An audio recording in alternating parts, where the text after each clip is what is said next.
diperuntukkan untuk perusahaan-perusahaan yang memang secara aturan undang-undang tersebut itu memenuhi kewajiban dan hak yang ada di dalam.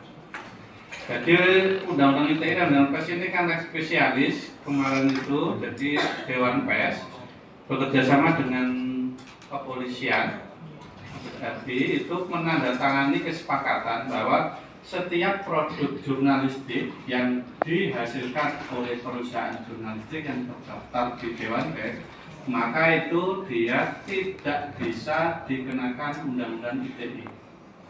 Jadi spesialis undang-undang ini memang ada di undang-undang Dewan Pers tersebut. Jadi ketika teman-teman ini pengen tidak terjerat dengan undang-undang ITE, yang terpenting satu, hindari seluruh larangan yang ada di undang-undang ITE tersebut. Karena ketika teman-teman pengen gabung ke perusahaan pers, maka kan harus konsekuensi ini kan harus masuk ke perusahaan dulu.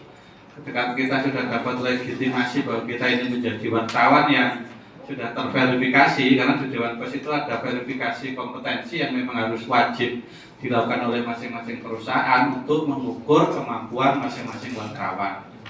Betul, hari ini memang banyak sekali ketika mungkin yang berada di lembaga-lembaga tertentu ada kasus istilah wartawan abal-abal, itu kan ada banyak.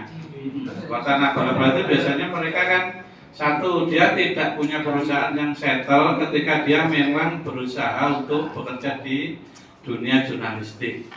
Nah, teman-teman yang ada di Undang-Undang Dewan Pers ini adalah memang perusahaan-perusahaan yang memang memenuhi kewajibannya sebagai perusahaan media. Nah, itulah yang membedakan teman-teman ketika menjadi blogger, kemudian menjadi konten kreator, kemudian menjadi YouTuber, itu yang harus diperhatikan dan seperti itu.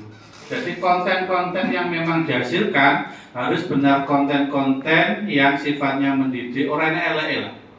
Jadi konten kreator itu memang diperbolehkan menjadi citizen jurnalis ya, semua bisa jadi wartawan. Tapi dia kadang-kadang kan tidak boleh mengkritik, tidak boleh ngomong barang elek, tidak boleh menyampaikan hal-hal yang sifatnya negatif, apa pornografi.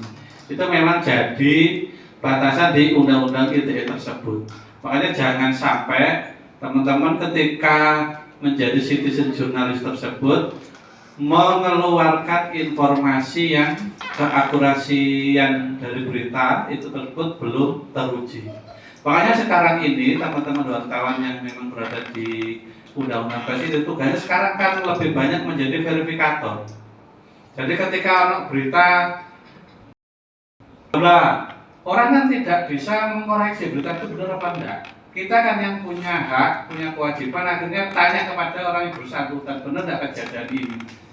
Kita bisa semisal orang bercerita ada kecelakaan besar di Wonosalam, mati 10 orang upload di HP-nya, Facebook, YouTube dan sebagainya.